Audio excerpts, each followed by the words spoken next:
വെണ്ടയ്ക്കും തക്കാളിയും ഉണ്ടോ എങ്കിൽ ഒട്ടും പേടിക്കേണ്ട. ഈ ഒരു കറി ഉണ്ടാക്കി നോക്കില്ല, അടിപൊളിയായിട്ട്. ആദ്യം തന്നെ വെണ്ടയ്ക്ക് ഇതേപോലെ നീളത്തിൽ ചെറു കഷ്ണങ്ങളായിട്ട് അരിഞ്ഞെടുത്ത് ഒന്ന് വെളിച്ചെണ്ണയിലൊന്ന് ഫ്രൈ ചെയ്തെടുക്കാം. ഈ ചെയ്ത വെണ്ടയ്ക്ക എല്ലാം നമുക്കൊരു പാത്രത്തിലേക്ക് കോരി മാറ്റാം. എന്നിട്ട് അതിലേക്ക് കുറച്ച് വെളിച്ചെണ്ണ ഒഴിച്ചു കൊടുത്ത് ചെറുതായിട്ട് അരിഞ്ഞു വെച്ചിരിക്കുന്ന ഇഞ്ചിയും വെളുത്തുള്ളി ഇട്ട് കൊടുത്ത് ഒന്ന് മൂപ്പിച്ചു കൊടുത്ത് അതിലേക്ക് ഒരു സവാള നീളത്തിൽ അരിഞ്ഞതും കൂടി ഇട്ട് കൊടുത്ത് ഒന്ന് ഇളക്കി മിക്സ് ചെയ്ത് വഴന്ന് വരുമ്പോൾ നമുക്കിതിലേക്ക് മസാലകൾ ചേർത്ത് കൊടുക്കാം. 1/4 ടീസ്പൂൺ മഞ്ഞൾപ്പൊടി, 1 ടീസ്പൂൺ മുളക് പൊടി, 1 ടീസ്പൂൺ മല്ലിപ്പൊടിയും ചേർത്ത് ഒന്ന് പച്ചമണം മാറും വരെ ഒന്ന് വഴറ്റി കൊടുത്തതിന് ശേഷം ഇതിലേക്ക് ഒരു തക്കാളി ചെറുതായിട്ട് അരിഞ്ഞതും കൂടി ഇട്ട് കൊടുത്ത് നന്നായി ഒന്ന് ഇളക്കിയതിന് ശേഷം നമുക്ക് ഫ്രൈ ചെയ്ത് വെച്ചിരിക്കുന്ന വെണ്ടയ്ക്കയും കൂടി ഇട്ട് കൊടുത്ത് ഒന്ന് മൂപ്പിച്ച് കൊടുക്കാം. എന്നിട്ട് ഇതിലേക്ക് തേങ്ങ അരപ്പും കൂടി ചേർത്ത് കൊടുക്കാം.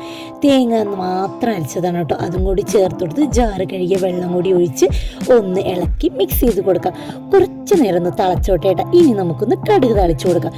വെളിച്ചെണ്ണ ഒഴിച്ച് കടുക് പൊട്ടിച്ച് ഉലുവയിട്ട് വറ്റൽമുളകും വേപ്പിലയിട്ട് ഒന്ന് മൂത്ത് വരുമ്പോൾ നമുക്ക് കറിയിലേക്ക് ഒഴിച്ചു കൊടുക്കാം. ഒരു അടിപൊളി ചുമണ്ടൻ കറിയാണ് കേട്ടോ വെണ്ടയ്ക്കുള്ള. അപ്പോൾ ഈ കറി നിങ്ങൾ ട്രൈ ചെയ്ത് നോക്കുക, അടിപൊളിയാണ് കേട്ടോ.